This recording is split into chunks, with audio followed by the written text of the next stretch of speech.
La huida y ocultación de criminales nazis tras la Segunda Guerra Mundial fue un proceso complejo y multifacético. Involucró a actores tanto institucionales como individuales, incluyendo la Cruz Roja y ciertos miembros de la Iglesia Católica.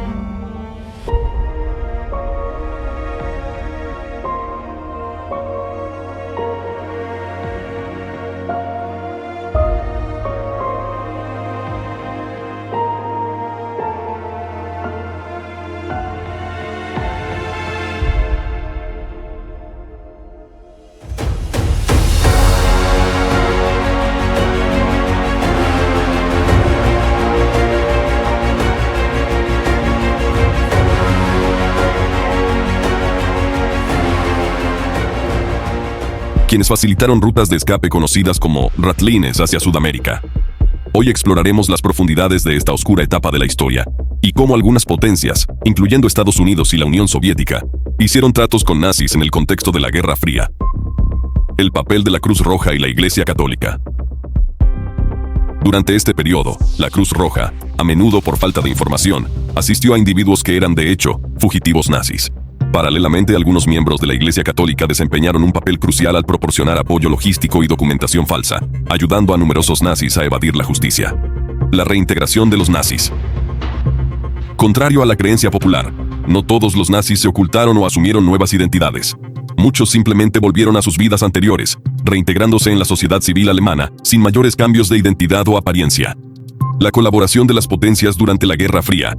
Con el inicio de la Guerra Fría, el foco de las potencias aliadas se desplazó.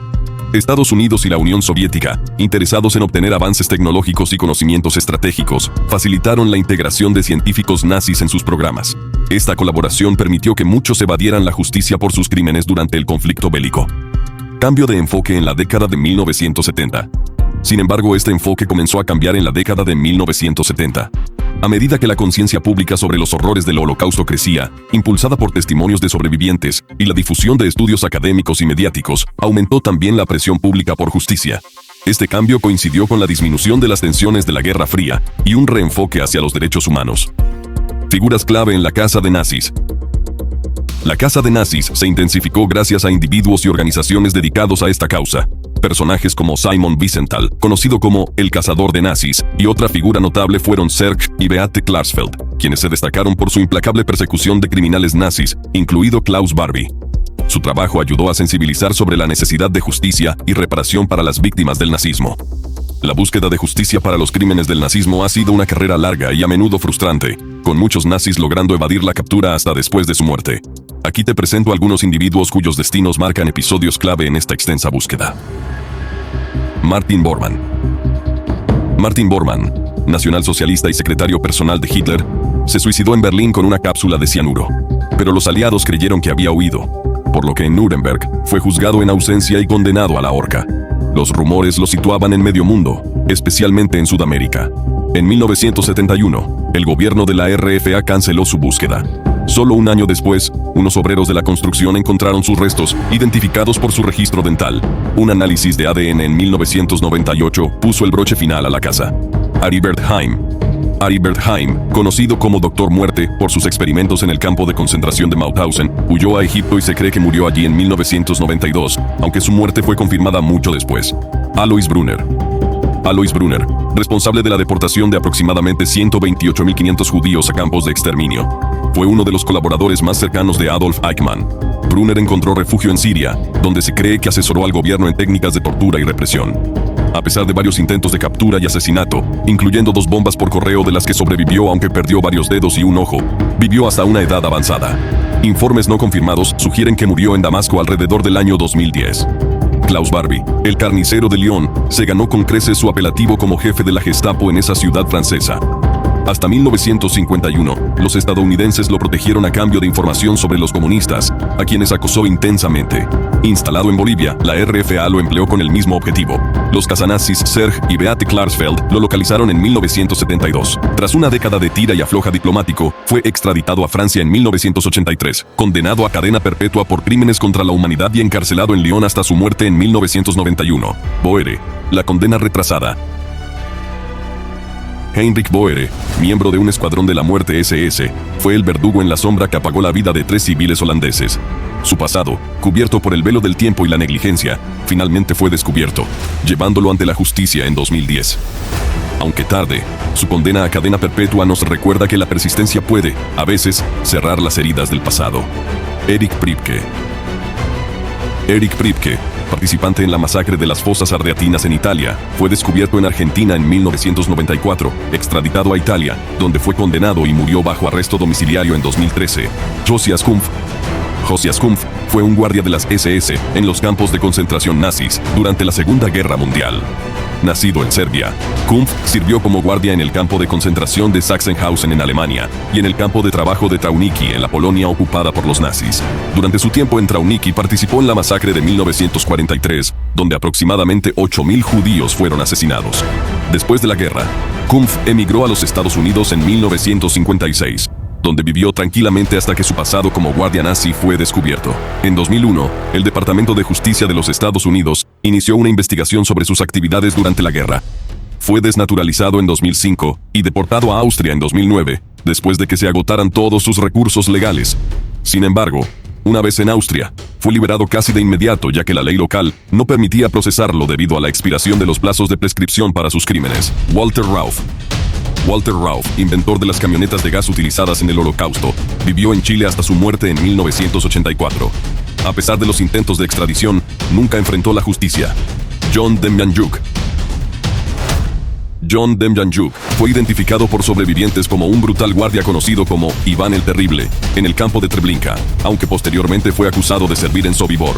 Su caso es notorio por las dificultades en la identificación y la controversia sobre su identidad y las acusaciones específicas. Fue extraditado a Israel en 1986, donde inicialmente fue condenado a muerte. Sin embargo, su condena fue anulada en 1993 por dudas sobre su identidad. Posteriormente fue deportado a Alemania, donde fue condenado en 2011 basado en su servicio como guardia en Sobibor, argumentando que cualquier persona que sirviera allí había contribuido al genocidio. Sándor Kepiro participó en las redadas y ejecuciones durante la masacre de Novi Sad en 1942, donde más de 1.000 civiles serbios y judíos fueron asesinados. Las víctimas fueron acorraladas sobre el hielo del río Danubio y fusiladas, dejando que los cuerpos cayeran en el agua. Juicio y absolución. Reapareció en Budapest en 1996 después de décadas de vivir en Argentina. Fue acusado y llevado a juicio en Hungría en 2011, pero fue absuelto por falta de pruebas directas de su participación en los asesinatos, a pesar de su presencia confirmada en el lugar. Milivoj Asner, como jefe de policía en Croacia durante la Segunda Guerra Mundial, jugó un papel crucial en la persecución y deportación de serbios, judíos y romaníes a los campos de concentración, donde muchos encontraron la muerte. Las acusaciones incluyen su participación en la implementación de políticas racistas y genocidas del régimen Ustaše, evasión y muerte. Aunque reconocido públicamente en Austria, donde vivió sus últimos años, nunca fue extraditado debido a su avanzada edad y estado de salud. Asner murió en 2014 sin haber enfrentado juicio, dejando un legado de impunidad. Søren Kam, el asesino intocable. En las sombras de la ocupación de Dinamarca, Søren Kam, un oficial de las SS, ejecutó fríamente al editor antinazi Carl-Henrik Clemensen. A pesar de los clamores por justicia, la falta de cooperación judicial entre Alemania y Dinamarca lo mantuvo libre hasta su último aliento en 2015. Un reflejo oscuro de cómo la política puede entrelazarse con la moral, dejando a la justicia a veces en un segundo plano. Károly Charles Zentai. Desde las profundidades de Budapest en 1944 hasta la tranquila Australia, Károly Zentai evadió la mano de la justicia, luchando incansablemente contra su extradición por crímenes de persecución y asesinato. Su muerte en 2017 cerró un capítulo lleno de legalismos y dilemas morales, dejando un legado de preguntas sobre la eficacia y alcance de la justicia internacional. Herbert Cukurs, conocido como el Carnicero de Riga, fue asesinado en 1965 por agentes del Mossad en Uruguay, antes de que pudiera ser llevado a juicio. Josef Mengele.